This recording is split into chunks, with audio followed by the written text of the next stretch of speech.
మెదడులో ఒక గాడిని ఏర్పరుస్తుంది. ఈ సంస్కారాలు మిమ్మల్ని తరచుగా మీ ఇష్టానికి వ్యతిరేకంగా ఒకానొక మార్గంలో ప్రవర్తించేటట్టుగా చేస్తాయి. మీ మెదడులో మీరే నిర్మించుకున్న ఆ గాడులను అనుసరించి మీ జీవితం ఉంటుంది. ఆ విధంగా చూస్తే మీరు స్వతంత్రులు కాదు, మీరు ఏర్పరచుకున్న అలవాట్లకు దాదాపు బలిపడిపోయారు. అంటే ఇంక అదేంటంటే మాయను స్వాధీనం చేసుకున్నవాడేమో ఈశ్వరుడు, మాయకు లోబడిన వాడు జీవుడు అని చెప్తారు కదా. ఇదిగో ఇట్లా పడ్డాడు జీవుడు. ఏది ఒకే పనిని పదే పదే చేసి అదే పనిగా చేసేసరికి అదేమైంది, ఆ సంస్కారం లోపల గట్టిపడిపోయింది. దాన్ని ఈయన గాడి అన్నారు. కొంతమంది గురువు గారేమో ముద్రించబడిపోతుంది అంటారు. అయితే చిత్రగుప్తుడు అంటే ఎవరంటే ఇదే చిత్తంలో చిత్రంగా గుప్తంగా దాగి ఉంటాయి అన్నమాట. అదే చిత్రగుప్తుడు అంటే. మళ్ళీ తిరిగి బయటికి తెస్తాడనమాట. అక్కడ అధిష్టాన దేవత చిత్రగుప్తుడు అనేవాడు ఏం చేస్తాడంటే, ఆయన పని ఏంటి, అవన్నీ నిజంగా మనుషులు కాదు, ఉపాధులు కాదు, ఆ శక్తి అక్కడ కొన్నాళ్ళు అలా ఉంటుంది, తిరిగి మళ్ళీ బయటకు వస్తుంది అనమాట. సృష్టి ధర్మం ప్రతిదీ దాగి ఉండటం మళ్ళీ వ్యక్తం అవటం, దాగి ఉండటం వ్యక్తం అవటం అన్నిటిలోనూ ఉందన్నమాట ఆ ప్రాసెస్. అలాగే మనం చేసిన అలవాట్లు కూడా అంతే, ఆ లోపలికి వెళ్ళి చిత్తంలో దాగి ఉంటాయి, తిరిగి అవి బయటకు వ్యక్తం అవుతాయి. చేసిన పనిని పదే పదే చేస్తేనేమో ఇంక తిరిగి వ్యక్తం అవటానికి దాగి ఉండటానికి అవకాశం ఎక్కడ, కంటిన్యూగా అదే ఉంటుంది అన్నమాట. అప్పుడు పదే పదే చేసేసరికి ఒక తాగుబోతే అతను పదే పదే తాగుడుకు బానిస అయితే ఏమవుతుంది, ఇంకా చిత్తంలో దాగేదాకా ఎక్కడది, 3 అవస్థల్లోనూ అదే ఉంటుంది. ఇంకా దానికి బానిస అయిపోయాడు అనమాట. ఇంకా అంటే అది బలపడిపోయింది. అదే విధంగా కీలకం అన్నమాట ఇది, కీ. ఇప్పుడు సేమ్ అదే విధంగా అనేక లక్షల జన్మార్జిత సంస్కారాలతో పాటు ఈ శరీరమే నేను, దేహము నేను అనే భావన మనలో అలా 3 అవస్థల్లోనూ బలపడిపోయింది. అంత బలంగా అయిపోయింది అనమాట అది. ఇప్పుడు 3 అవస్థల్లోనూ నేను శరీరాన్ని అనేదే మనకి స్వామిగారు చెప్పినట్లు అనుకోని అవసరం లేకుండానే అదిగా ఉండిపోతున్నాం. నేను స్త్రీని, నేను శరీరాన్ని, నేను పురుషుడను, నేను శరీరాన్ని, నేను దేహాన్ని. ఇది తాగుబోతాడికి తాగుడు ఎలా అభ్యాసమైందో మనకు కూడా అనేక జన్మల 84 లక్షల జన్మల ద్వారా రావటం వల్ల ఇది అలవాటైంది, మనకు అభ్యాసం అయిపోయింది. అభ్యాసం అయిపోయి సహజ సంస్కారమేమో ఆత్మ నేనైతే అసహజ సంస్కారమేమో శరీరం నేను అనేది బలపడిపోయింది అన్నమాట. అది ఉండాల్సింది పోయి దాని స్థానంలో ఇది వచ్చి కూర్చుంది, దేహభావన. అందుకే మనకు చెప్తున్నారు, దేహము నేను కాదు అనటానికి అనుకుంటే సాగర్ స్వామి చెప్పిన 50 సంవత్సరాలు 20 సంవత్సరాలు ఏం అక్కర్లా. దేహం నేను కాదనుకుంటాకి ఎంతసేపు కావాలి? ఏం చెప్పారు, కొండవలి ముందుండు భవమది మండి భస్మమైపోయేటట్టులా. ఒక చిన్న జ్ఞానాగ్నితో మొత్తం ఆ కొండంతా భస్మం అయిపోతుంది. దూది కొండ, దూదిలో ఎంత పెద్ద కొండ అయినా కానీ ఒక్క నుప్పుర వేస్తే ఏమవుతుంది, ఎంతసేపు కావాలి దానికి మండి భస్మం అవటానికి? నాకు ఈ మధ్య అదే అనిపిస్తున్నది, ఈ చెత్త అంతా ఏంటి, కింద కూర్చుని సాధన ఏంటి, ఈ గోలంతా ఏంటి, పోయి అక్కడ కూర్చుంటే అసలు ఇదంతా నేను కాదనుకుంటే అయిపోయాను అనుకోండి. అయ్యే ఉన్నారు కదా, చేసుకొని పిల్లలు గోపాలు చేస్తారు, ప్రపంచం గోలు చేస్తారు, అందరు తిడతా ఉంటారు, పోట్లాడుతుంటారు, మెచ్చుకుంటా ఉంటారు. వాళ్ళు ఎక్కువ వచ్చినట్టు వాళ్ళు చేసుకొని నేను మాత్రం అక్కడే కూర్చుందాం. అదే మరి, అందుకే మిమ్మల్ని అట్లా అంటూ ఉండేది.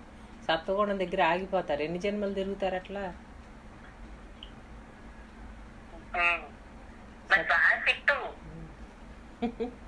తిట్టనా నేనా విజయ్ గారితో చెప్తే ఏంటి, అచ్చిమామ గారిని మట్టుకు అలా అంటానండి ఏంటి, నాకే అర్థం కాదంటా ఉంటా, ఏదో ఒకటి అంటానే ఉంటా మిమ్మల్ని.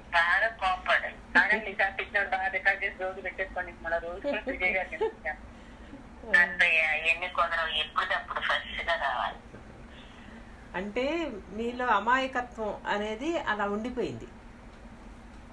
అలా మంచిగా అలా ఉండిపోయారు అనమాట. దాంట్లోంచి బయటికి రావట్లా, ముద్దు ముద్దుగా చిన్నపిల్లలాగా ఇంకా అలా ఆగిపోయారు అక్కడ. సీరియస్గా ఉండాలి, సీరియస్నెస్ రావాలన్నమాట. కమిట్మెంట్ వచ్చింది ఇప్పుడు. అదేంటంటే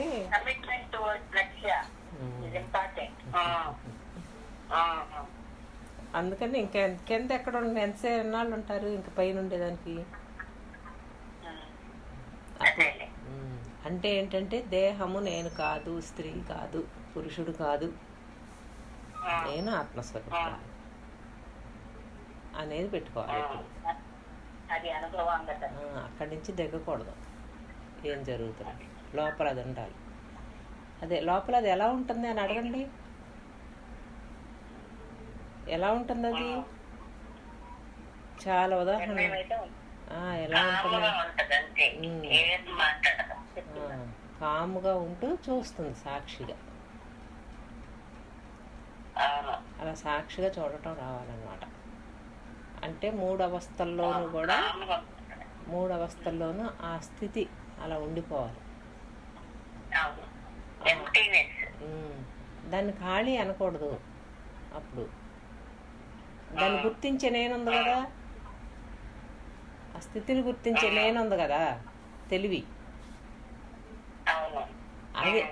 అది ఇది ఇది కలిపి మన స్వరూపం అన్నమాట. చిత్తు సత్తు కలిపి స్వరూపం.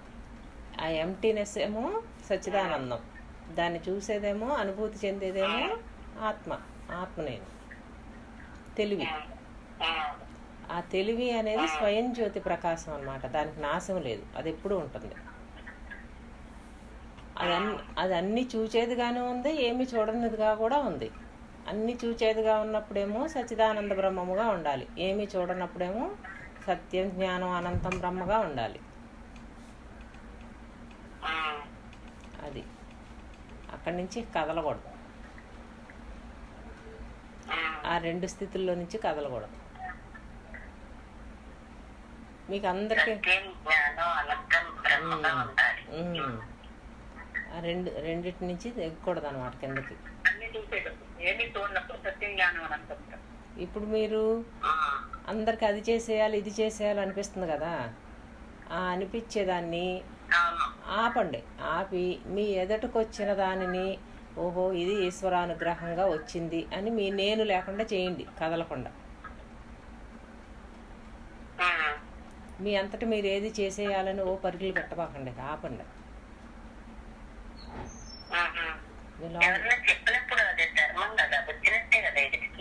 ధర్మం అనబాకండి ఇంక అది ఎదుటికొచ్చిన దాన్ని ఉద్వేగపడిపోకూడదు. ఉద్వేగపడకూడదు.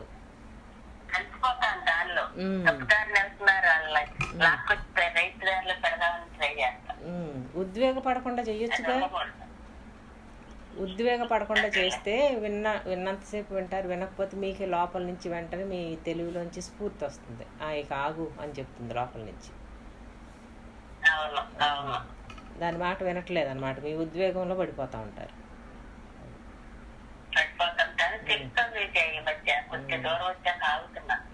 అంతేగా అయిపోతుంది. అయితే ఇక మీకు దగ్గర పడుతున్నారు కదా.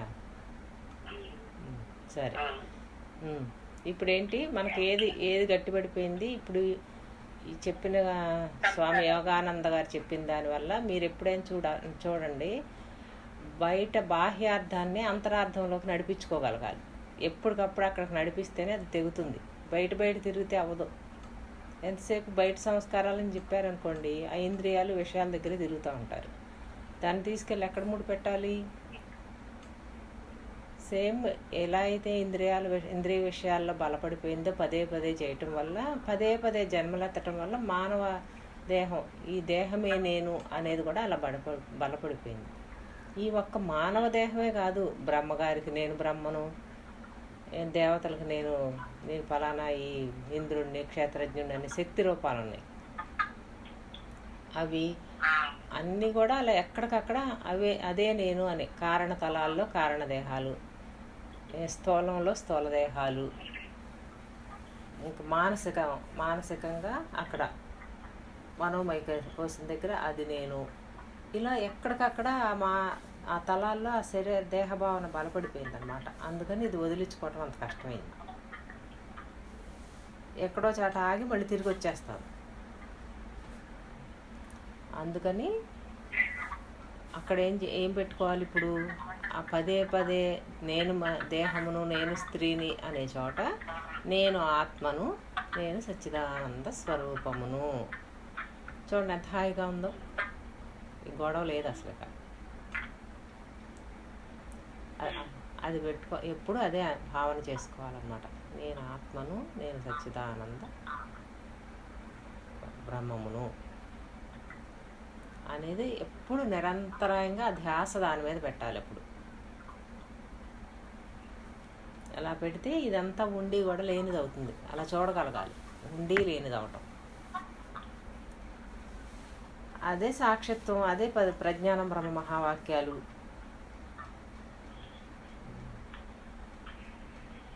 చదవండి. అవి ఎంతగా బాధపోతే అంతగా కీలుబొమ్మయ్యారు. కానీ ఆ దురలవాట్ల ఆజ్ఞలను అమలు కాకుండా తటస్థీకరించగలరు ఎలా?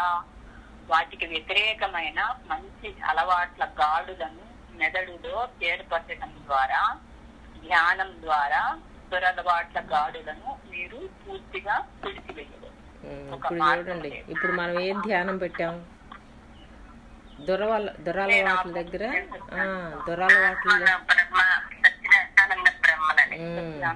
ఇంకా అది తప్పితే ఇంకోటి భావన చేయకూడదు అనమాట. అదే ధ్యానం చేయాలి. అదే ధ్యానం అయిపోవాలి, నిరంతర ధ్యానం అయిపోవాలి. ఆత్మ అంటే నాకు తెలియటం లేదు అని అనకూడదు. మళ్ళీ అదొకటి అడ్డమైపోతుంది. మనం ఆత్మస్వరూపులు అయ్యే ఉన్నాం కాబట్టి లోపల భావంలో నేను ఆత్మను, సచ్చిదానంద స్వరూపును. ఇప్పుడు దాని యొక్క అనుభవం మనకు తెలుసు. ఏంటంటే ఇవన్నీ కాదని చెప్తున్నారు. ఇవన్నీ మనం కాదని చెప్తున్నారు కాబట్టి వీటికి సంబంధించిన అనుభవాలు కూడా మనం కాదు. మనసు మనం కాదు, శోకమోహాలు మనం కాదు, ఆకలి దప్పికలు మనం కాదు, జరామరణాలు మనం కాదు. కేవల సచ్చిదానంద బ్రహ్మమునే నేను, ఆత్మనే నేను. అది దాని నుండి, ఆ భావన నుండి దిగకూడదు అనమాట. లోపల అది అనిపించేస్తూ ఉండాలి. వాక్ ఏదో బయటకు వస్తుంది, ఏదో గబుక్కని ఇదేదో అనబోతుంది, వెంటనే లోపల నుంచి సాక్షి పనిచేయాలి. అంతలా భావన చేయాలన్నమాట దాన్ని. అది మనల్ని పట్టుకోవాలి, మనం దాన్ని పట్టుకోవటం కాదు. సాక్షిత్వం అంటే అది. అదే సాక్షే మనల్ని పట్టుకోవాలి. నిజమే అది. మొట్టమొదట్లో ఎవరో ఒక ఆయన ఒక 2 సంవత్సరాలు అయినాక దుర్గా ప్రసాద్ గారు ఉన్నారు కదా, ఆయన ఒకసారి అడిగారు అనమాట, సాధన ఎలా జరుగుతుంది అని అడిగారు. సాధన ఎలా చేస్తున్నారు అని అడిగారు. అంటే సాధన చేసేదే ఉంది, ఇంకా అదే జరుగుతుంది అని చెప్పి. అలా జరగాలన్నమాట. అదే జరగాలి. అదే జరగాలి. అదే మనల్ని పట్టుకోవాలి. సాక్షి అంటే గురువు మనల్ని పట్టుకోవాలన్నమాట. అప్పుడు చూసారా, ఇప్పుడు వచ్చింది అసలు గురువు మనల్ని పట్టుకోవటం అంటే ఏంటి? ఇది గురువు మనల్ని పట్టుకోవటం అంటే సాధన దానంతటా అదే జరగటం అంటే ఏంటి? సాక్షిత్వం మేల్కొని అంతరాత్మ సాక్షి పట్టుకుంటాడు అనమాట. ఆ అంతరాత్మే గురువు.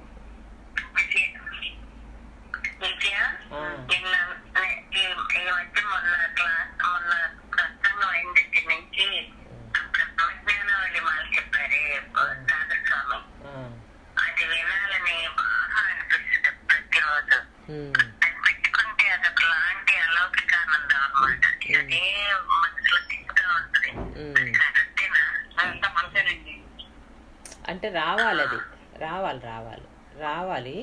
గుర్తించారు కదా దానికి దీనికి తేడా.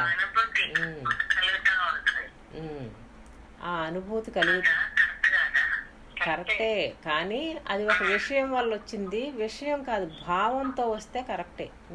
నేను దేనికి అంటిలేను, బాగుంటాం కాదు దాని. అది వినటం వల్ల కాకుండా, మనం విన్నాంగా. అది వినటం వల్ల కాకుండా శ్రవణానందం, నేను చెప్పేది వినండి, అది శ్రవణానందం కాకుండా ఆ భావంలోకి మీరు దూరిపోతే కరెక్ట్.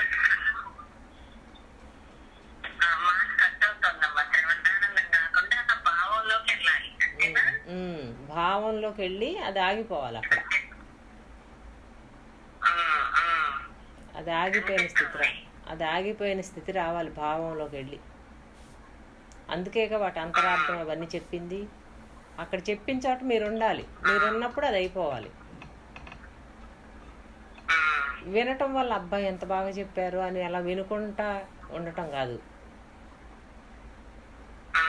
దాని అంతరార్థాన్ని గ్రహించి, అది గ్రహించేదాకా ఎన్నిసార్లైనా వినండి. అటువంటిప్పుడు అలా వినగా వినగా వినగా వినగా అది ఆ భావార్థంలోకి వెళ్ళిపోతారనమాట. అది సరే. అయితే ఇప్పుడు ఏంటంటే అలవాటుని మళ్ళీ తిరిగి వ్యతిరేకం చేయటం ఎలా? పదే పదే మనం చేసిన భావనే సంస్కారమై గట్టిపడిపోయింది. అంటే గట్టిపడిపోయింది అంటే గాడి పడిపోయింది అని చెప్పారు ఆయన. అంటే మరకబడింది. గాడి అంటే ఒక మనం గంటు పెడితే ఎలా అవుతుంది, ఒక మచ్చ అలా పడింది, గుర్తు అనమాట. ఆ గుర్తుని మనం తిరిగి వ్యతిరేకం చేయాలి అంటే ఇప్పుడు చెప్పగానే ఆత్మని నేను, సచ్చిదానంద బ్రహ్మమే నేను అని అనుకోమనగానే అనుకోబుద్ధి అవుతుంది కదా ఇప్పుడు మనకు వెంటనే. అలా అనుకోబుద్ధి అవటమే అర్హత. అలా అర్హత వచ్చినప్పుడే అనుకోబుద్ధి అవుతుంది అనమాట. అది నచ్చుతుంది. లేకపోతే ఏం చేస్తామంటే నేను ఆత్మనేంటి అలా అట్లా వాళ్ళు అలాగే చెప్తారు. వాళ్ళు అలాగే చెప్తారు, ఇదంతా ఇదే నేను అనిపిస్తుంది కదా అని మనసు కిందకు లాగుతూ ఉంటుంది. ఎప్పుడైతే అంతఃకరణ శుద్ధమైందో అక్కడ నేను ఆత్మను, నేను సచ్చిదానంద బ్రహ్మమును అనుకుంటుంటేనే మనకు వైబ్రేషన్ వచ్చేస్తుంది అన్నమాట. తీపిదనం అంటే ఏంటప్పుడు ఆనందం, రామం, ఆత్మారామం, ఆ రమించటం తెలుస్తుంది అన్నమాట. అందులో ఆ రమించటం తెలిసిన వాడు ఆత్మారాముడు అన్నమాట. మీకు అది తెలిసాక ఇంకింత ఇది ఎందుకు పడుతుంది? పదే పదే అదే ఉంటాడు. యోగులను మదిలో రమించువాడే రాముడగునన్న అనంత కదా. దశరథుని పుత్రుని రాముడని తన చేరు సొమ్మన్న అంటే ఈ దశేంద్రియాలను జయించాక అక్కడ నేను ఆత్మను, నేను సచ్చిదానంద బ్రహ్మమును అనే దాంట్లో రమిస్తూ ఉంటుంది అనమాట. అక్కడ ఇంకా ఆహా ఇవన్నీ వదిలిపోతే ఎంత హాయిగా ఉంది. మామూలుగా అయితే ఏమనుకుంటాం, కింద స్థాయిలో ఉంటే వాళ్ళు లేకుండా పోవాలి, వీళ్ళు లేకుండా పోవాలి, వాళ్ళందరూ అడ్డమైపోయారు. అసలు అడ్డం ఏంటి? మన ఇంద్రియాలు.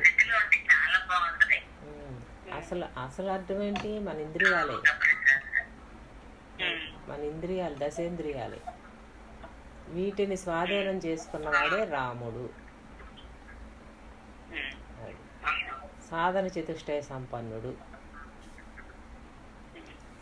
అప్పుడు తన ఆత్మలో తను రమిస్తున్నాడు. స్వాత్మారామం ముదిత వదనం దక్షిణామూర్తి మీడే. తనలో తాను రమిస్తున్నాడు. ఏమన్నా ఎవరేమన్నా పట్టట్లేక ముదిత వదనం, ఆనంద స్థితి చెదరటల్లా. ఇంకా అది పట్టుకుని నాకు ఇంకెందుకు దిగుతాడు కిందకి? అదే పట్టుకున్నాను అన్నమాట.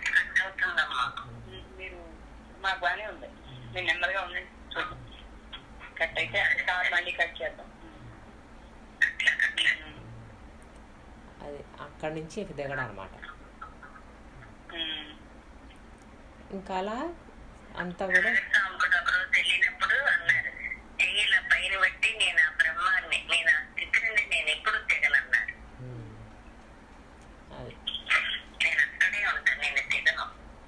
అందులో రమిస్తూ ఉండాలి. అప్పుడు ఈ జీవభావనల గురించి అంతా ఏ పాఠం చెప్పినా, ఏ శాస్త్రం చదివినా నేను ఇది దాటేశా అని మీకు తెలియాలి.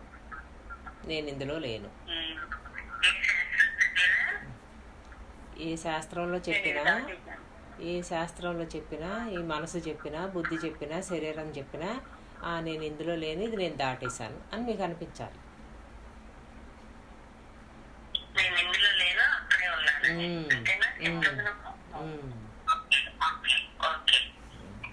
అని అనిపించాలన్నమాట. అదిగా ఉంటూనే పనులన్నీ చేస్తాం కానీ మన స్థితి చెదరదు. అది చెదురుతోంది అంటే ఇంకా అవి పట్టించుకుంటున్నామని అర్థం. ఏం పట్టించుకుంటాం? మంచి చెడు సంస్కారాలను పట్టించుకుంటున్నామని అర్థం. ఇది మంచి, ఇది చెడు, అదేగా అక్కడ ఉంది గోలంతా. ఆ మంచి చెడు సంస్కారాలన్నీ కూడా ప్రకృతి మాయగా తీసుకుని దాని అవతల ఉన్న నేను శుద్ధ చైతన్య స్వరూపం, సచ్చిదానంద స్వరూపమే నేను, బ్రహ్మమే నేను. బయలు సంగతి తర్వాత, ముందు ఇలా ఉంటే అప్పుడు బయలు అనేది అర్థమవుతుంది. అది రమైతే ఇది రామ, ఆత్మారాముడుగా తనలో తాను రమించువాడుగా, అది తాను తప్ప రెండవది లేనిదిగా అలా ఉండగలిగితే అదే సచ్చిత్తానంద స్థితి. మహావాక్యాలు చెప్పేది అక్కడ మహావాక్యాలు చెప్తే వెంటనే అర్థమవుతుంది తేలిగ్గా. మహావాక్యాలు ఏం చెబుతున్నారు? ప్రజ్ఞానం బ్రహ్మ మహావాక్యం ఏం చెప్పింది? ఇప్పటిదాకా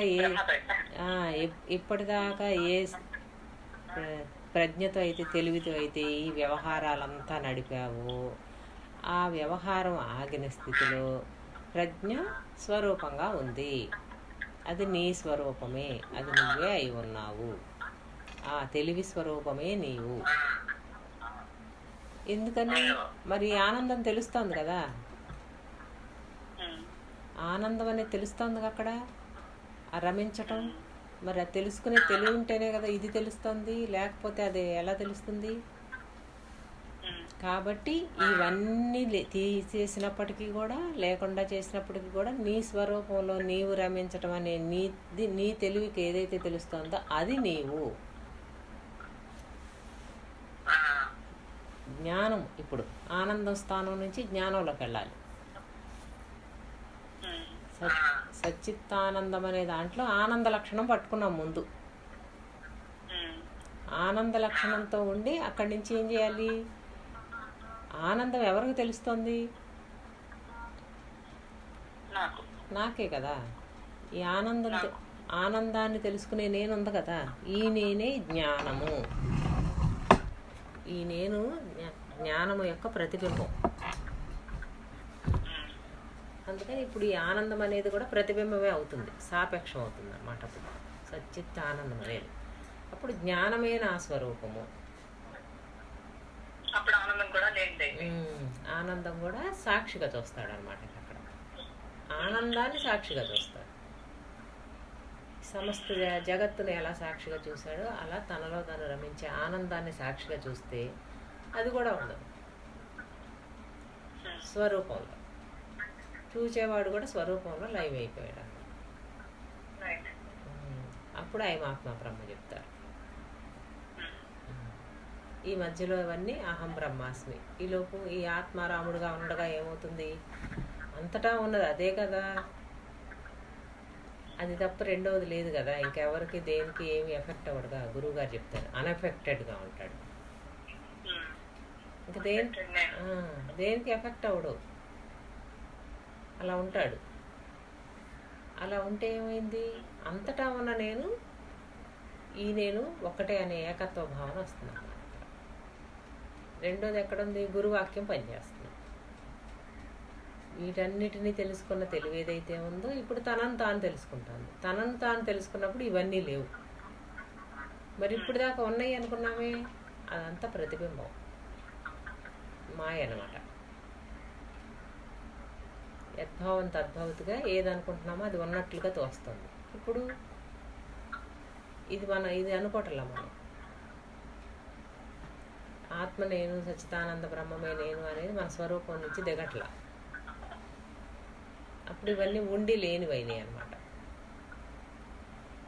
మరి ఇంకెవరిని ఏమి మనం విమర్శించడానికి కానీ అక్కడ ఏమి ఉండదు కాబట్టి అక్కడ ఉన్నది కూడా సచ్చిదానంద బ్రహ్మమే. అంతట్లోనూ ఈ నేనే ఆధారంగా ఉంది, ఇదే అధిష్టానంగా ఉంది అనేది తెలియబడదు.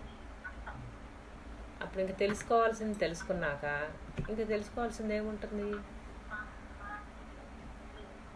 అన్నిటినీ తెలుసుకునేది అదే అయినప్పుడు, దానినే మనం తెలుసుకున్నప్పుడు ఇంకా కొత్తగా తెలుసుకునేది ఏముంది? అలా పైకి చూడాలన్నమాట.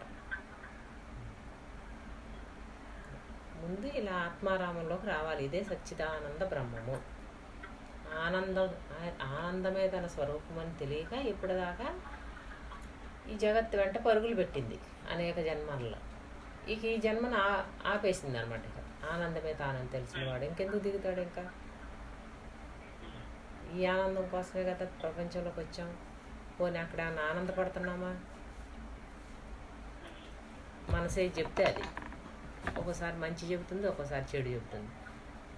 చెడు చెప్పినప్పుడు అదే నేను అనుకుంటున్నాను, మంచి చెప్పినప్పుడు అదే నేను అనుకుంటున్నాను. దాంట్లో ఉన్నాయి మాయలు, సత్వరజస్తమో గుణాలు. ఒక్కొక్కటి చెప్తూ ఉంటుంది ఒక్కొక్కసారి. అది మనం ఎలా అవుతాం? మారిపోయేది. మారని సచ్చిదానంద బ్రహ్మమే నేను, అదిగా ఉండాలన్నమాట. అక్కడ నేను అనేది ఎలా తెలుస్తుందంటే ఆనందాన్ని తెలుసుకునే తెలివి ఉంది కదా, అదే జ్ఞానం. అది ఆనందము తప్ప ఇంకేమి లేవు అన్నమాట. నేను నా చైతన్యము తప్ప ఇంకా అక్కడ ఏమీ లేని స్థితిలో ఆనందం గోచరమైంది. అంటే సత్తు చిత్తు ఆనందం, ఇంకా అది తప్ప ఇంకేముంది?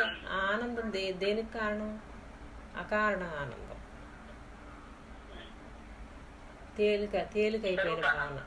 తేలికైపోయిన భావన అన్నమాట. ఈ బరువులన్నీ తీసేస్తే ఏదైతే ఉందో అది తేలికగా ఉంది. అది ఆనందం అన్నమాట. యోగులు వాళ్ళందరూ ఏదైనా దేహంతో దర్శనం ఇవ్వాలంటే ఆ స్థూల శరీరం ఆ అణువులన్నిటిని ఒక చోటకు సమకూర్చుకుని ఆ రూపాన్ని తయారు చేసుకుని దాంట్లో ప్రవేశించి అలా దర్శనమిచ్చి మళ్ళీ తర్వాత దాన్ని వదిలేగానే అమ్మయ్య పెద్ద బరువు పోయిందనుకుంటారు.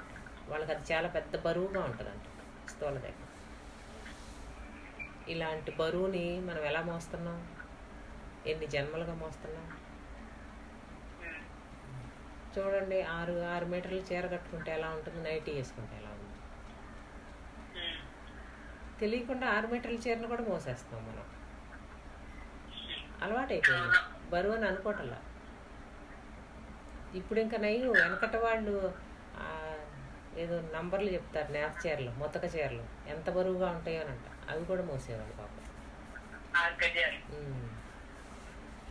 అంటే అలవాటు అయిపోతే మనసు ఏదైనా సహజం చేసేసుకుంటుంది అన్నమాట. దాన్ని గుర్తించదేక ఎంత బరువైనా మోస్తుంది.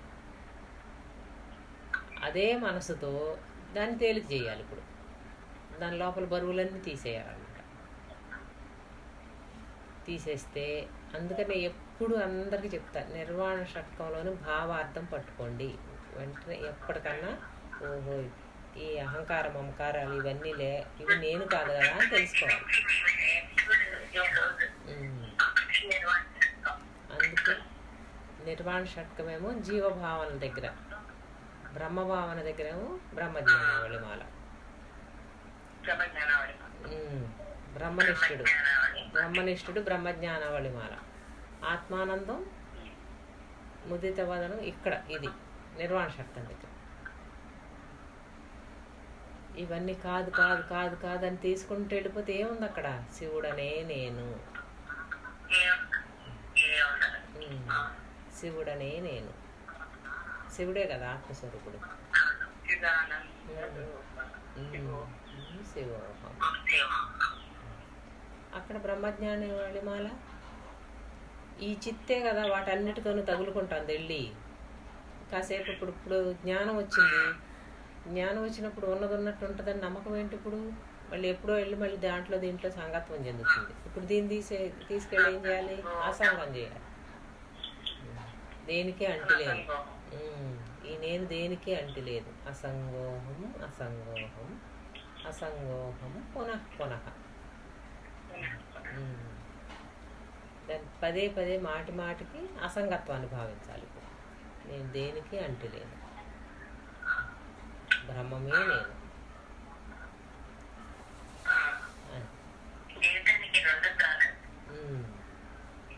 ఈ రెండిటితో ఒడ్డున పడిపోతారు చాలా వరకు.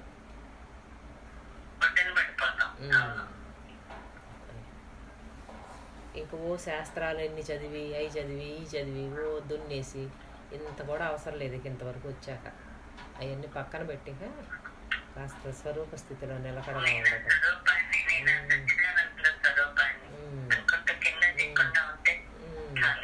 అంతే, నేల బెంచీలో ఉండకూడదు. ఇక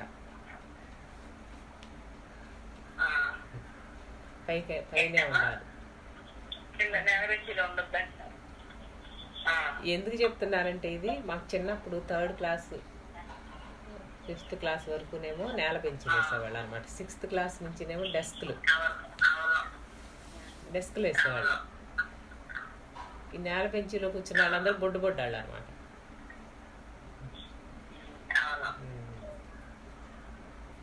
అంటే వ్యాపకం రావటమే ఇది పైకి ఎక్కటం. ఆనంద లక్షణంలో ఇది దేనితోనూ సంగత్వం లేని స్థితిలోకి వెళ్ళిపోతుంది. అప్పుడు వ్యాపకత్వం, సర్వము తానైన స్థితి. సర్వములోనూ కూడా అంటకుండానే ఉండాలి. సర్వము తానని తెలిసి వాటికి కూడా అంటకుండా ఉండటం. అది బ్రహ్మము, బ్రహ్మనిష్ఠుడు.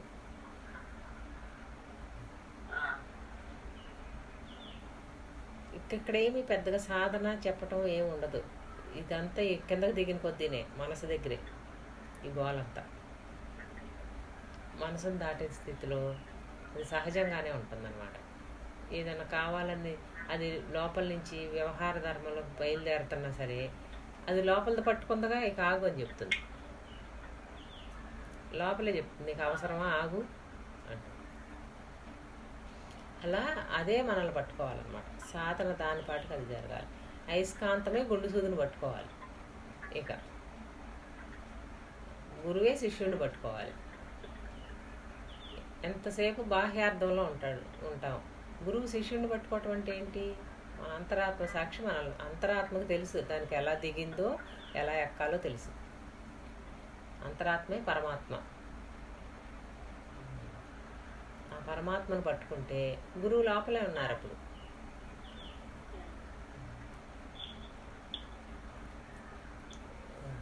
సాక్షి దీన్ని తీసేస్తుంది అన్నమాట. ఇక తోసేస్తుంది.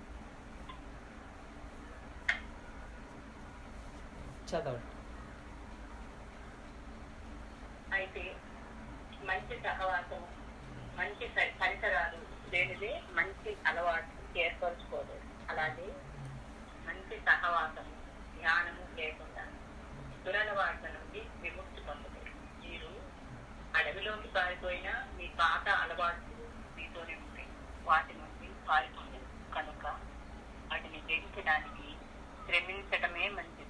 దుర అలవాట్లు అనే అడవిని కొట్టివేస్తే మీకు స్వేచ్ఛ లభిస్తుంది. అంటే దురలవాట్లు ఇవన్నీ కలిపి మనసు అన్నమాట.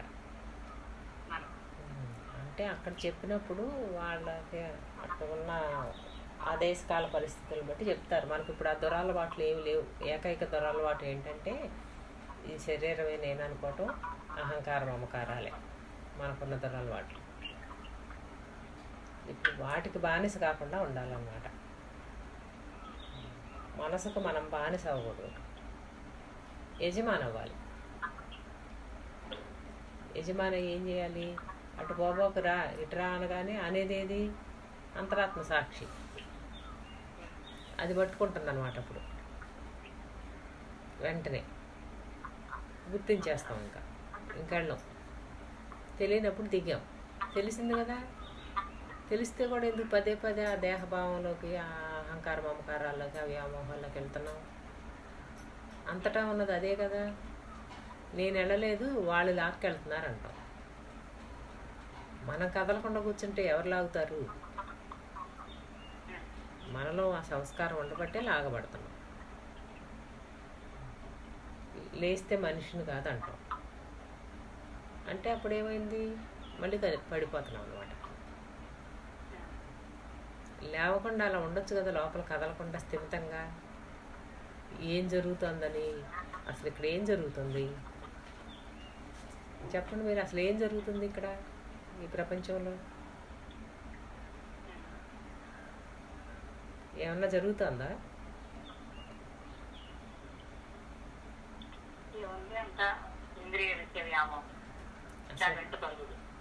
ప్రపంచం అంతా ఒకసారి మీరు అంతరావలోకనం చేసుకోండి.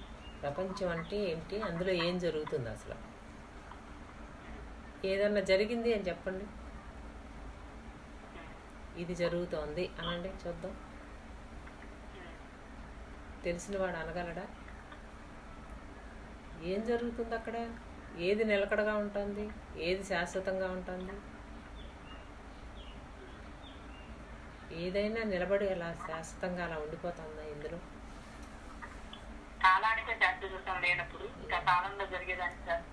నిరంతరం మారిపోతుంది. ఈ మారిపోయేదాన్ని పట్టుకుని ఏదో అయిపోతుందని గొడవ గందరగోళం లోపల. ఏమవుతుంది? ఏం జరిగిపోతుందని హడావుడి పడిపోతున్నాం. కరోనా వైరస్ వచ్చి అంతటినే ఆపింది. ప్రశాంతంగా ఉండట్లా. హాస్పిటల్స్ అసలు ఖాళీ ఉండే కాదంట. ఆ జబ్బులన్నీ ఏమైపోయినాయి? ఏవి అంత గందరగోళం ఏది? నాకేదో అయిపోతుందని పరుగులు, తుమ్మేస్తే పరుగులు, దగ్గు వస్తే పరుగులు. అవన్నీ ఏమైపోయినాయి ఇప్పుడు?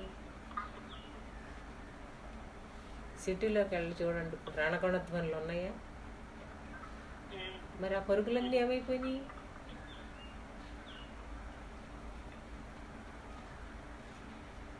ఏం లేదు. అంటే ఏదో ఆనందించేస్తున్నాం, అనుభవించేస్తున్నాం, ఏదో చేసేస్తున్నాం అన్న వాళ్ళందరూ కూడా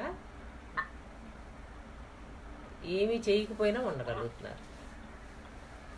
అంతకుముందు కూర్చోమనండి, కూర్చుంటారేమో. కాసేపు కూర్చొని స్థిమితంగా కూర్చొని ధ్యానం చేసుకో, కాసేపు విచారణ చేసుకో, ఏదైనా శాస్త్రం చదువుకో, ఆ పరుగులు ఆపు అని కదా గురువు గారు చెప్పేది. ఆ మాటగా చెప్పేది. కానీ ఎక్కడ నాకు ఖాళీ లేదు. అప్పుడే రిటైర్మెంట్ అయినా ఖాళీ లేదు. రిటైర్మెంట్ అయినాక ఇంకా తర్వాత కూడా ఖాళీ ఉండదు. అసలు ఎప్పుడూ ఖాళీ ఉండదు. పరుగే పరుగు. పరుగు పెట్టి ఎక్కడికి వెళ్ళిపోతున్నాడు?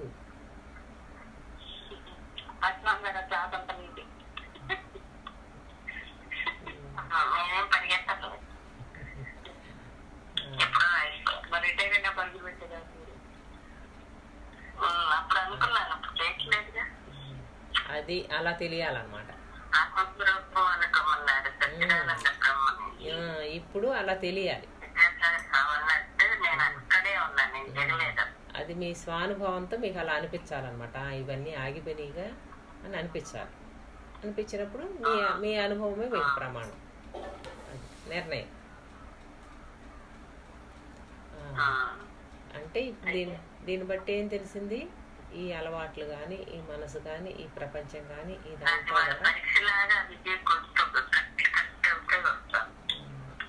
మీకు అక్కడే ప్రాబ్లం, ఇక్కడి నుంచి లేదు. ఇలా మీ ఫోనుల్లోనే ప్రాబ్లం, ఇక్కడ కాదు.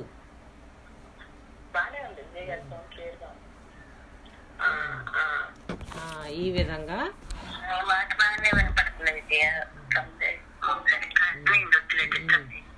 మనం చేసుకున్న అలవాట్లు అవన్నీ కూడా మనల్ని పదే పదే బయటకు లాగుతున్నాయి అన్నమాట.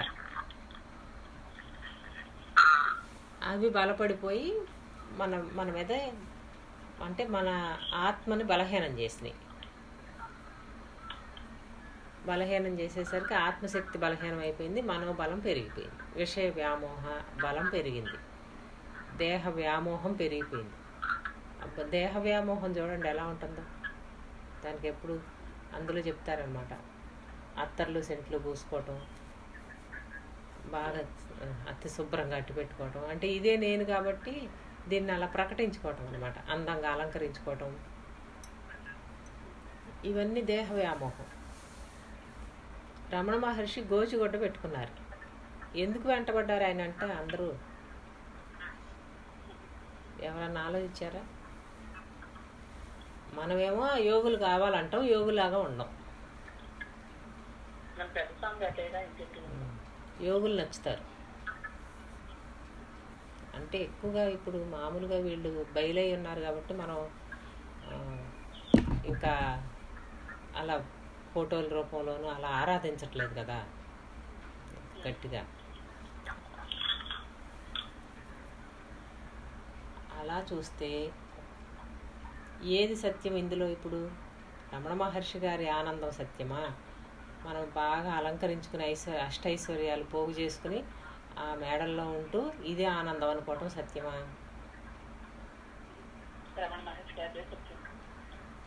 ఎందుకు అరుణాచలం పరిగెత్తుతున్నారు అందరూ? ఏముందని పరిగెత్తుతున్నారు? ఆయన నా దగ్గర ఏమీ లేదని కూర్చున్నాడు ఆయన. అలా కూర్చుంటే అరుణాచలం వెళ్ళాల్సిన అవసరం లేదు. మనం అచలంగా స్థిరంగా కదలకుండానే ఉన్నాం. అలా ఉండగలుగుతున్నామా? అందుకని మనది గృహస్థాశ్రమ ధర్మం, ఆయన సన్యాసి ధర్మం. ఆయనలాగా ఈ ఇళ్ళు వాకిళ్ళు వదిలి పరుగుపెట్టని అవసరం లేదు. ఇంట్లోనే ఉండి సత్యాన్ని తెలిసి ఉండమని చెబుతున్నారు. నిత్యమేదో అనిత్యమేదో తెలిసి ఉంటే ఆ లోపల పరుగులు ఆగితే అంతరాత్మ స్థితిలో ఉంటాం. చక్కగా అంతరాత్మ నడిపిస్తుంది ఎలా నడవాలి అనేది. అంతరాత్మ గురువై ప్రబోధిస్తుంది అన్నమాట. గురువులు చెప్పేది అది. నేను కాదయ్యా గురువు, నీలోనే గురువు ఉన్నాడు అని గురువులు ఎంతసేపు ఏం చెబుతారు? వాళ్ళని అంటనేవారు. ఈ స్థూల దేహం కాదు గురువు. ఇది మళ్ళీ చెప్పు విజయ, బ్రహ్మీ స్థితిలో ఉంటే కింద వ్యవహారం అంతా అంతరాత్మ నడుస్తుంది అంతే. అంతా ఉండాలంతే కదా. అంతరాత్మ గురువై ప్రబోధిస్తుంది. గురువులు ఎక్కడి వరకు తీసుకెళ్తారంటే మనల్ని ఆ అంతరాత్మ స్థితి వరకు తీసుకెళ్తారు. తీసుకెళ్తే అక్కడ మనకు ఆ స్ఫూర్తి, స్ఫురణ, గురు సహాయం, గురు తత్వం పనిచేస్తుంది అక్కడ. అది అందుకోమని చెప్తారనమాట. ఎంతసేపు మనకు పోరాడి చెప్పేది అది. గురు తత్వంలో పట్టుకోండి, తత్వాన్ని పట్టుకోండి అని చెప్తారు. స్థూలంలో లేడు గురువు, అంతరంలోనే ఉన్నాడు. స్థూలంలో గురువుకి ఎన్ని పాద నమస్కారాలు చేసినా మీకేమి రాదు. ఆ హస్తమస్తక స్పర్శ దీక్ష వీటన్నిటి వల్ల ఏమవుతుందంటే తాత్కాలికంగా మనసు ఆగిన స్థితిని చూపిస్తారు. మనసు లేకపోతే అస్వరు ఇలా ఉంటుంది అనే ఆ స్థితి మనకు తెలియజేస్తారు. తెలిసాక అప్పుడు మనసు ఓహో ఇది అడ్డం, ఇది ఉంటేనే నా స్వరూపానికి, నా స్వరూపంలో నేను ఉండలేకపోతున్నాను అనేది తెలిసి ఏం చేస్తాడు? ఇంకా తనంతట తానే దాన్ని వదలాలి. గురువు ఏం చేయరు, ఇంకా చూపించారు. గురువు పని అయిపోయింది. గుర్తించిన వాడు ఏం చేస్తాడు? మనసు లేని స్థితిని గుర్తించిన వాడు వెంటనే పట్టుకుంటాడు. తర్వాత మనసు వచ్చి కూర్చున్నా సరే దానికి అవకాశం ఇవ్వడు. కొన్నాళ్ళు పోరాడతాడు దాంతో, గజేంద్రుడిలాగా గురువుని ఆధారం చేసుకుని పోరాడతాడు. గురువుని పెట్టుకుని దాంతో పోరాడతాడు. పోరాడగా అది సహజం అవుతుంది, ఇదేమో లేకుండా పోతుంది. అలా లోపల అంతరాత్మలో గురువునో దైవాన్నో పెట్టుకోమన్నారనమాట. మా అంతటా మనం నేను చేశానంటే మళ్ళీ అది అహంకారం అవుతుందని గురువు చూపిన మార్గంలో నడుస్తూ దాన్ని అందుకుని అక్కడ ఆ అంతరాత్మ ప్రబోధతో నడవగలగాలి. అది పట్టుకోవాలన్నమాట మనల్ని. అదే గురువు పట్టుకోవటం అంటే. మార్జాల కిషోర న్యాయం. మార్జాల కిషోర్ న్యాయం అంటే గురువే మనల్ని పట్టుకోవాలి, అంతరాత్మే ఆ సాక్షి మనల్ని పట్టుకోవాలి. పట్టుకున్నప్పుడు ఏమైంది, కిందదంతా తుడి చేస్తూ ఉంటుంది. ఈ శిష్యుడు ఉండడు, గురువే ఉంటాడు. చెప్పాల్సింది లేదు కదా, పోగొట్టుకోవాల్సింది లేదు, అధిగమించాల్సింది లేదు. అంటే ఇందాక చెప్పుకున్నాం కదా, ఏముంది ఇక్కడ, ఏం జరుగుతోంది ఇక్కడ, ఏమీ జరగట్లేదు. ఏం జరిగిందని చెప్తాడు అసలు? సత్యం తెలిసినాడు ఇది జరిగింది అని చెప్పగలడా?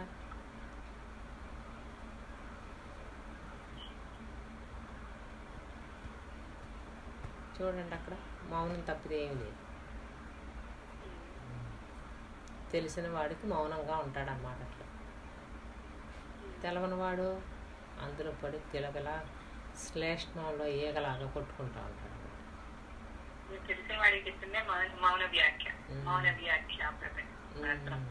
అది పట్టుకోగానే ఏమయ్యాడు, మౌనం అయిపోయాడు. ఇంకా అక్కడ మాట ఎక్కడుంది? ఇంకా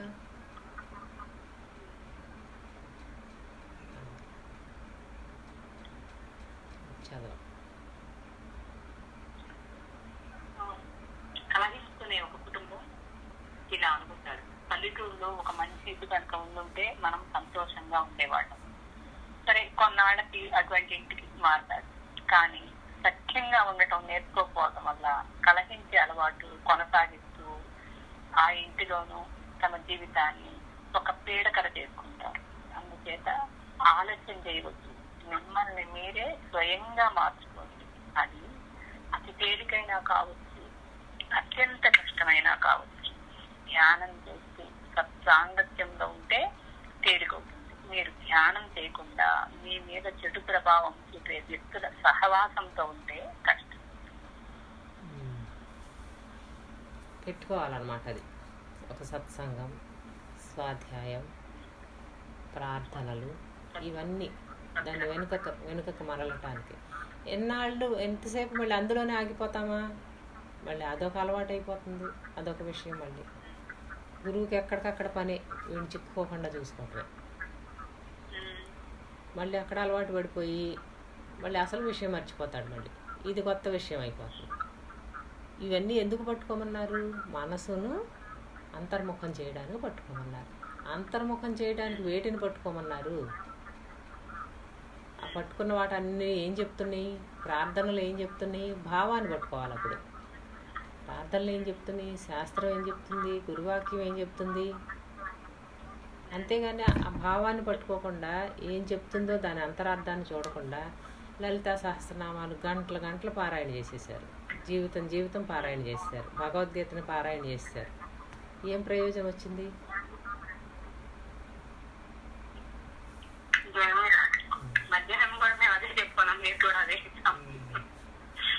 అలాగే ప్రార్థనలు చేసేస్తున్నారు. శ్లోకాలు అసంగోహం అని పాడేస్తారు, నిర్వాణ షట్కం పాడేస్తారు, గురు ప్రార్థన పాడేస్తారు, అన్నీ చేసేస్తారు. కానీ అందులో అంతరార్థాన్ని గ్రహించుకుంటున్నారు. అంటే ఆ భావార్థంలోకి వెళ్ళిపోతే అదేం చేస్తుంది? ఆ అర్థం మౌనం స్థితిలోకి వెళ్ళి ఆగిపోతుంది. అది ఆ స్థితిలోకి వెళ్ళినప్పుడు, ఆ అర్థంలోకి వెళ్ళినప్పుడు అది ఆగిపోతుంది. అష్టావక్ర గీత చదువుతుంటే నాకు ఆగిపోయేది, ఆ పుస్తకం నడిచేది కాదు అసలు. అందులోకి వెళ్ళిపోయి కూర్చునేది. ఇంకా చదువుదామంటే అయ్యేది కాదు. తీస్తే మళ్ళీ అందులోకి వెళ్ళిపోయేది. ఆయన అనుభవం చెప్పేవాళ్ళు, దాంట్లోకి వెళ్ళిపోయేది.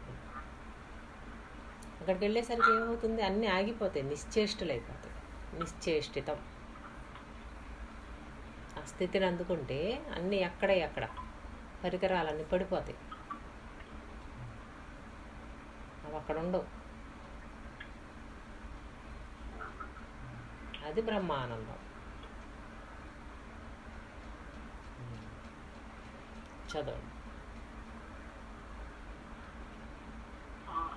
మీ సత్ప్రయత్నాలను ఎప్పుడూ విడవకండి. నీ పని అయిపోయింది, నువ్వు ఎందుకు పనికిరావని ఎవ్వరూ అనే అవకాశం ఇవ్వకండి.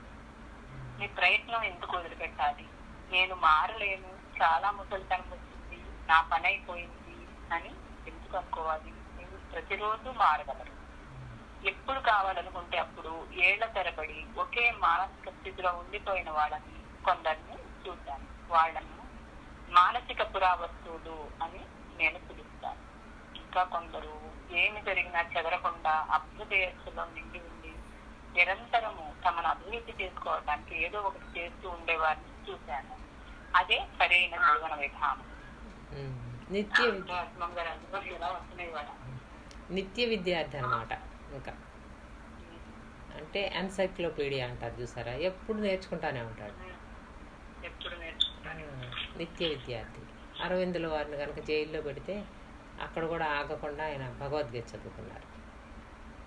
దాన్ని కూడా అంటే మనం అందరిలో నుంచి తప్పించి భగవంతుడు ఏకాంతవాసాన్ని మనకి ఇస్తే దాన్ని ఏం చేయాలి? వాడుకోవాలి.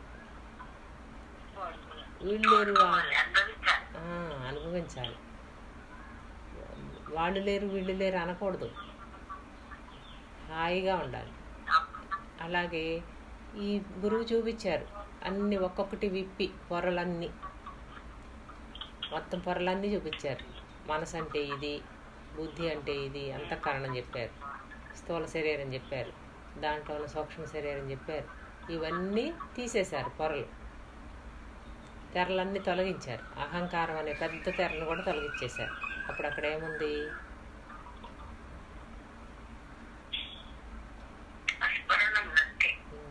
అలా ఉంది అంతే, అలా ఉండుటగా ఉన్నది అంతే. ఉండుటగా ఉన్న స్థితిలో ఏముంది? అది చెప్పాలంటే ఎలా చెప్పాలి మరి? కిందకు దిగాలి మళ్ళీ చెప్పాలంటే. అప్పుడు ఎలా చెప్పాలి? అంటకుండా చెప్పాలి, అసంగుడుగా ఉంటూ చెప్పాలి. జనకరాజేశ్వరి వారు తన అనుభవాన్ని అంతా ఎలా చెప్పారు? అలా చెప్పారనమాట. నేను అంటిలేను, అన్ని పనులు చేస్తున్నావు, నువ్వు అసలు నీకు అనుభవం వచ్చిందంటే ఎవరు నమ్ముతారు? నువ్వు ఒక మహారాజువి అని అష్టావక్ర మునీంద్రులు జనకరాజర్షిని ఎలా అంటారంటే ఒక రకంగా ఎగతాళి చేస్తున్నట్టు అంటారన్నమాట. నువ్వు అసలు జ్ఞానివేనా, నీకేం తెలుసు, ఏం వచ్చింది అంటారు. అలా అనగానే వీడిలో అహంకారం ఉందనుకోండి శిష్యుల్లో, వెంటనే నేను ఇంత సాధన చేశాను, గురువుని వెంబడించాను, ఇన్ని సంవత్సరాల నుంచి ఇందులోనే ఉండిపోయాను, ఇంకా నన్ను ఇలా అంటారేంటి అంటాడు. అదే అనుభవం వచ్చినాడు ఏం చేస్తాడు? గురువు వెంటనే అంటే తనలో చూసుకుంటాడు, ఇంకా ఉందా ఏమన్నా నాలో, ఇంకా మిగిలిపోయిందా అని చూసుకుంటాడు. చూసుకుంటే ఏం చెప్తాడు? ఏం తొణకడు బెణకడు, ఇవేం లేవు గురువుగారండి అని చెప్తాడు. లేకపోతే మరి నువ్వు ఎలా ఉన్నావు, నీ అనుభవం ఏంటి, నీ చుట్టూ చూస్తే నువ్వు ఎలా ఉన్నాయి, అష్టైశ్వర్యాలు ఉన్నాయి, భోగాలు ఉన్నాయి, అది ఇది కాదంటావేంటి అంటే అప్పుడు తన అనుభవంలోంచి చెప్తాడన్నమాట. అలా స్వానుభవం అవ్వాలి.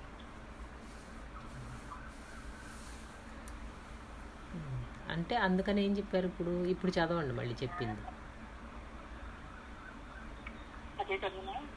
చదవండి. నీ పని అయిపోయింది, నువ్వెందుకు పనికిరావని ఎవరు అనే అవకాశం ఇవ్వకండి. నీ ప్రయత్నం ఎందుకు వదిలిపెట్టాలి? నేను మారలేను, చాలా ముసలితనం వచ్చింది, నా పని అయిపోయింది అని ఎందుకు అనుకోవాలి? మీరు ప్రతిరోజు మారగలరు. ఎప్పుడు కావాలనుకుంటే అప్పుడు ఏళ్ల తరబడి ఒకే మానసిక స్థితిలో ఉండిపోయిన వాళ్ళను కొందరిని చూశాను. వాళ్ళను మానసిక పురావస్తువులు అని నేను పిలుస్తాను. ఇంకా కొందరు ఏమి జరిగినా చెదరకుండా అభ్యుదయస్సులో నిండి ఉండి నిరంతరము తమను అభివృద్ధి చేసుకోవడానికి ఏదో ఒకటి చేస్తూ ఉండేవారిని చూశాను. అదే సరైన జీవన విధానం. అంటే తమోగుణం ఆవరించకుండా అన్నమాట. రెండో స్థితిలో వాళ్ళు ఏం చేస్తారు? సమర్థవంతంగా జీవిస్తారు. ఏది జరిగినప్పటికీ ఎలా జరిగినప్పటికీ తన మానసిక స్థితిని చెదరనివ్వకుండా ఇంకా కొత్తవి తెలుసుకుంటూ ఉంటారు. ఎందుకంటే ఇక తెలుసుకున్నది అయిపోయింది అంటే ఏం చేస్తుంది? అది అక్కడ ఆగిపోతుంది. ఇంకా జ్ఞానం కూడా తమో గుణంలోకి వెళ్ళిపోతుంది. మళ్ళీ అలా వెళ్ళనివ్వకుండా అలా తెలుసుకుంటూనే ఉంటారు. ఇంకొకటి చేస్తారు, ఇంకోటి చేయటం అంటే శిష్యుడి స్థాయి నుంచి గురువు స్థాయిలోకి వస్తాడు, అక్కడ ఆ పని చేస్తాడు. ఖాళీగా ఎక్కడ ఉంటాడు? ఆ దేహం పడిపోయే వరకు ఆ ఎరుకతో వదిలేస్తాడు అన్నమాట. దీన్ని తెలిసిన తెలివితో వదిలేస్తాడు. ఏది తెలుసుకున్నాడో ఆ తెలివితో వదులుతాడు. బ్రహ్మమే నేను అన్నంతవరకు ఆగినాడు, బ్రహ్మ నేనుగా వదిలేస్తాడు. అసలు ఇదంతా లేనిది లేనెరుక, ఉన్నదే బయలు అన్నవాడు ఉండగానే వదిలేశాడు. అసలు ఏమీ లేవు, తనతో పాటు ఏం పట్టుకెళ్ళట్లా. ఆ ఎరుకను కూడా ఎక్కడే పడేస్తున్నాడు. ఆ ఎరుకను పట్టుకెళ్ళినాడేమో తిరిగి వస్తున్నాడు. సచ్చిదానంద బ్రహ్మం అనే అఖండ ఎరుకను పట్టుకెళ్ళినాడు, మళ్ళీ తిరిగి వస్తున్నాడు ఆనంద లక్షణంతో. ఆనందం కూడా లేనిది అన్నవాడికి తిరిగి రావట్లేదు. లేని ఎరుక అంటే ఏ ఎరుక లేనిది అంటే సచ్చిదానందం అనే ఎరుక లేనిది. అలా మనం యద్భావం తద్భవతి, ఏది భావిస్తే అది అయిపోతున్నాం అన్నమాట. ఇలా నిరంతరాయంగా తెలుసుకుంటూనే ఉంటాడు. తెలుసుకోవాల్సింది తెలుసుకున్నాక అదే ఆగుతుంది. అప్పుడు అది కూడా తెలుస్తుంది. ఇంకా వాళ్ళు తమో గుణంలో పడరు, రజోగుణంలో పడరు, ఎందులోనూ పడరు, అంత లేనిదేగా. అయితే ఎవరు ఎక్కడ కూడా దేహం పతనం అయ్యే వరకు ఖాళీగా ఉండరు అన్నమాట. స్థూల సూక్ష్మ కారణాలని మహాకారణ స్థితి వరకు కూడా దీన్ని వినియోగించి మొత్తం అంతా ఇక్కడే వదిలిచ్చేసుకుని వెళ్ళిపోతారు. మిగుల్చుకోరు ఏమి. ఆఖరికి జ్ఞానం అనేదాన్ని కూడా మిగుల్చుకోరు. అది కూడా తీసుకొస్తుంది మళ్ళీ గురువుగా. అంతా ఎక్కడ అక్కడ అప్పచెప్పేసి వెళ్ళిపోవడం అనమాట. అందుకే మామూలుగా వెళ్ళే వాళ్ళకి ఏం చెప్తారు, నీకున్న ఆస్తులు అన్నీ కూడా ఎవరి దానికి అప్పచెప్పేసే అంటారు. ప్రశాంతంగా పోతారు. ముందే వదిలిచ్చేసుకోవాలని చెప్తారు. అలా ఈ సృష్టిలోకి వచ్చాక మనం ఈ ప్రకృతి నుండి మనం తెలుసుకోవాల్సింది తెలుసుకున్నాక మన ప్రయాణం పూర్తి అయిపోయాక అప్పుడు ఏం చేయాలి? ఉన్నదంతా ఇక్కడే పనిచేసి వెళ్ళిపోవాలి, కొత్త చేతులతో వెళ్ళిపోవాలి. అలెగ్జాండర్ లాగా.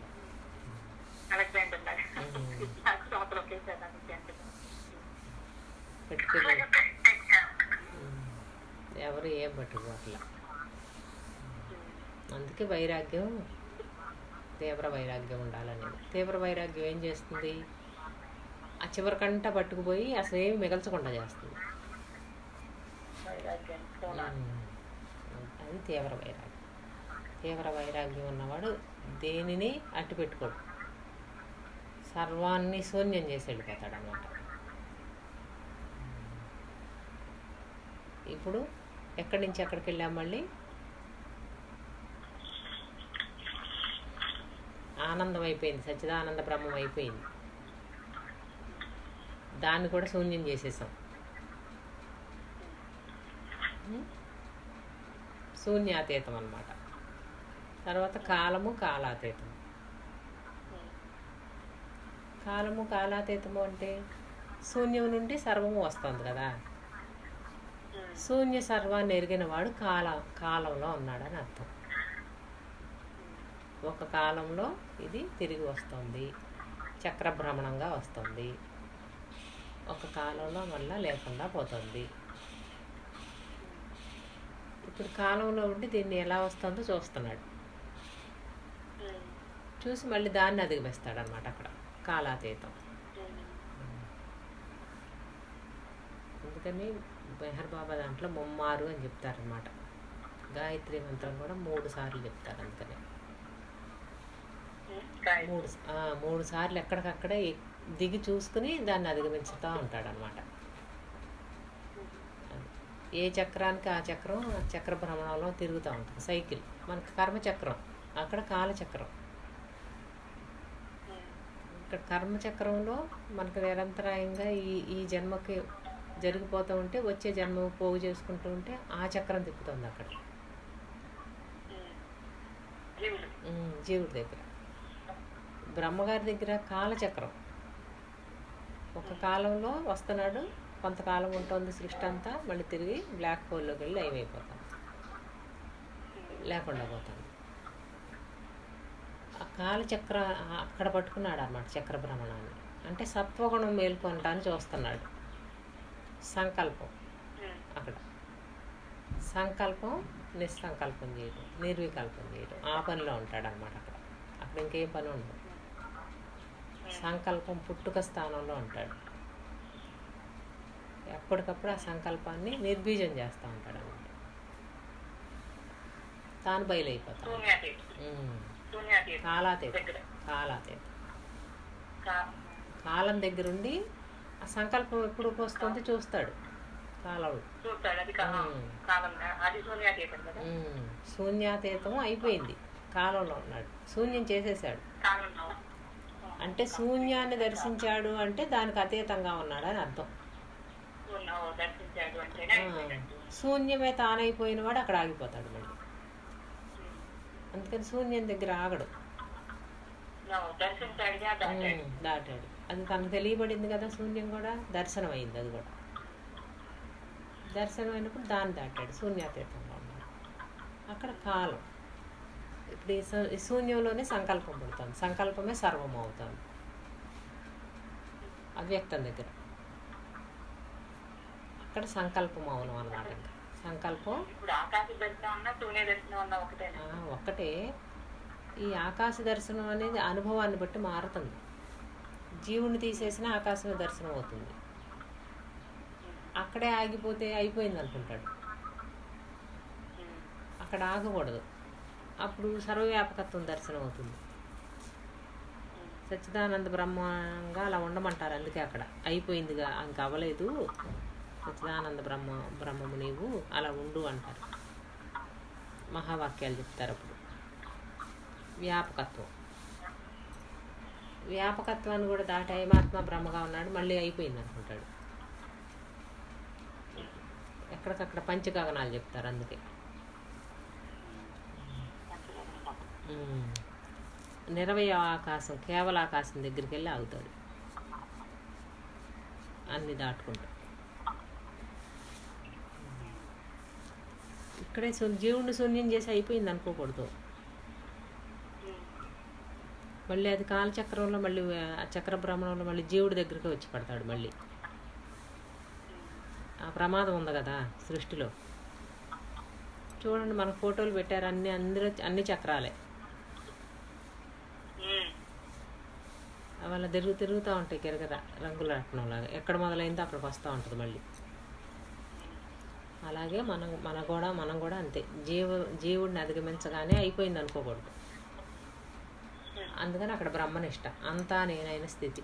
అందరిలోనూ నిన్ను నువ్వు దర్శించుకోవాలంటారు. అప్పుడు ఏం దర్శించుకోవాలంటే ఏం తెలియాలి? ప్రకృతి గురించి ప్రకృష్టంగా తెలియాలి. ప్రకృతి, ఈ గుణ వ్యవహారం ఎలా జరుగుతుంది సృష్టి అంతటా, దానంతట అది వ్యవహరిస్తుందా, దానికి కారణం ఏంటి, ఆధారం ఏంటి, ఎలా చూస్తాడు. అప్పుడు గుణాలను చూపిస్తాడు. సత్వగుణం దగ్గర ఆగితే ఈశ్వరుడు అవుతాడు. రజస్తమ గుణాలు దాటితే జీవుడుగా దాటి ఆత్మగా ఉంటాడు. ఆత్మ పరమాత్మ లక్షణంతో ఎదగాలి పైకి. అంటే సమస్త సృష్టి ఈశ్వరుడైతే ఈశ్వర సాక్షి పరమాత్మ. అప్పుడు అంతటా ఉన్న లేని అనుభవం రావాలిగా. అది రావాలంటే దివ్య లక్షణాలు ఉండాలి కంపల్సరీ. దివ్య జీవనం జీవించాలి. దివ్యత్వంతో దివ్య జీవనం జీవించాలి. జీవించితే ఈశ్వరుడుగా తన ఎదుటకు వచ్చిన వాటన్నిటిని కూడా పరిష్కారం చేస్తాడు ఈశ్వరుడు. అంటకుండా, అంటుకుంటేనేమో నేను వచ్చేస్తున్నాడు సత్వం.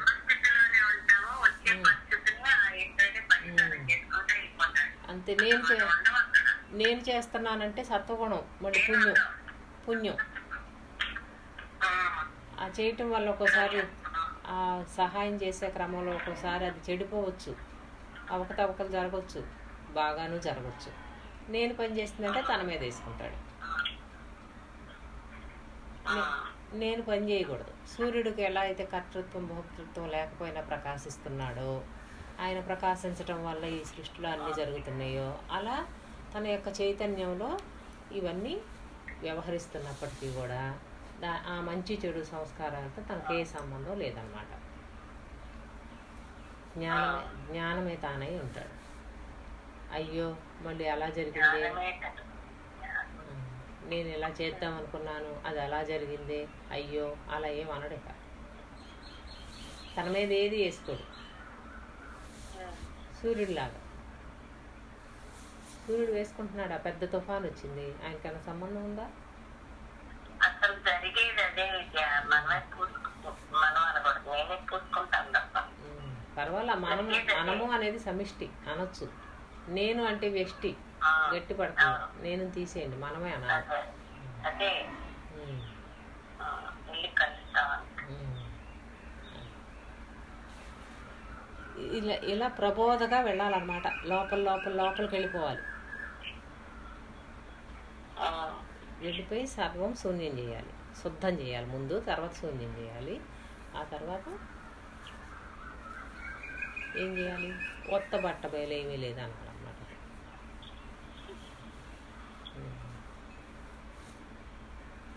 సరే, టైం అయిపోయిందిగా.